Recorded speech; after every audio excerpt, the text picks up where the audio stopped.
Our topic is about addition and subtraction of similar RAE. When we say similar RAE, ibig sabihin pareho ng denominators. And just like how we add or subtract similar fractions, the same lang. Just copy the denominator and then proceed kung mag-add ka or subtract dun sa numerators. And then simplify if needed. Okay, number 1, we have 3x all over x plus 2 plus 5x all over x plus 2. So, ito, parehong x plus 2. So, you just copy. X plus 2. And then, proceed na. So, 3x to. Copy lang yung nasa numerators, no? Plus 5x. You can do this directly. 3x plus 5x is 8x na. Pwede naman yun. Pero dito, papakita ko lang kasi para pagdating dito sa may subtraction. At hindi na naman malito. At hindi na naman magtatanong sa comment section na, ma'am, bakit po ganun? Pali po yata yung sagot nyo. Baka may comment, bakit po hindi x squared? Remember, nag-add tayo dito. When we add or subtract similar terms, ang ginagawa natin, we just copy. We just copy the variable as well as the exponent. And then, i-add lang natin yung numerical coefficients nila. Hindi natin minumultiply. Hindi natin i-add yung exponents din nila. Okay? When we add, ulitin ko, when we add similar terms, hindi tayo nag-add ng exponents. Kasi may mga nalilito eh. Number 2, pareho silang m-5. So, copy. m-5. And then, copy everything. Ulitin ko, kung kaya nyo na mag-subtract or mag-add directly, go. Sige lang. Combine the like terms na, no? So, 2m plus 3m is 5m. And then, negative 1 minus 4 is negative 5. And then, m minus 5. Now, tingnan natin. Ito kasi may common factor which is 5. Kung ifa-factor natin yon, may makakancel ba? Kung wala naman, okay na to. Ito na yung sagot niya.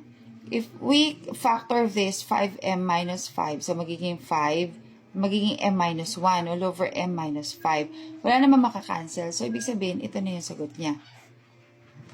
Number 3, pareho silang p minus 3. So, again, copy. P minus 3 and then proceed. P minus 4 plus 2p minus 5. Combine the like terms. P plus 2p is 3p. And then, negative 4 minus 5 is minus 9. P minus 3, copy. Ayan. So, ngayon, tingnan natin kung masisimplify. Just like what we did here. No, kung ito, hindi na wala na. Kahit i-factor natin to wala naman din. So, ito tingnan natin kasi factorable pa din to.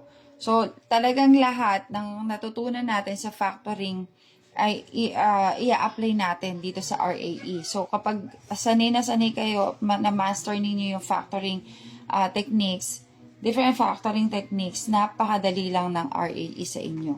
So, 3p minus 9, when we factor this, 3, common factor is p minus 3. All over p minus 3. Ayan, meron. So, pwede natin gawin. So, 3, p minus 3. I just copied, ha? Ayan. So, since factors yan, pwede nating i-cancel out. And then, we are left with simply 3. Number 4, this is minus, no? Remember, balikan natin yung sa subtraction of binomials.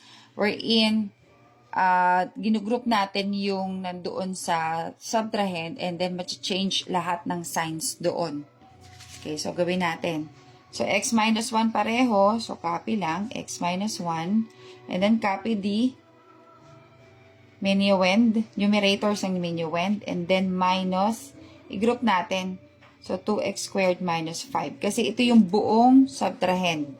Ito ha, ito yon. I just copied. And then minus. I-group natin para mamaya madali na lang sa atin yung magpalit ng signs. So, copy. Ito wala tayong babaguhin dito. No? So, just copy 4x squared plus 3. And then ito na yung may parenthesis. So, lahat ng signs mababago dito. If this is positive, magiging negative. Minus 2x squared. And then, this is negative, magiging positive. Kung ayaw nyo nun, i-distribute nyo negative sign. Same lang din. Pareho lang. All over x minus 1. Combine the like terms. 4x squared minus 2x squared is 2x squared. And then, positive 3 plus 5 is plus 8 all over x minus 1. Ngayon, tingnan natin. Ito ba kapag finactor natin, may makakancel ba? Tingnan natin, no? So, 2x, common factor is 2. So, x squared plus 4 all over x minus 1. So, wala naman. So, ibig sabihin, ito na yung answer niya. Ganun lang. Thank you.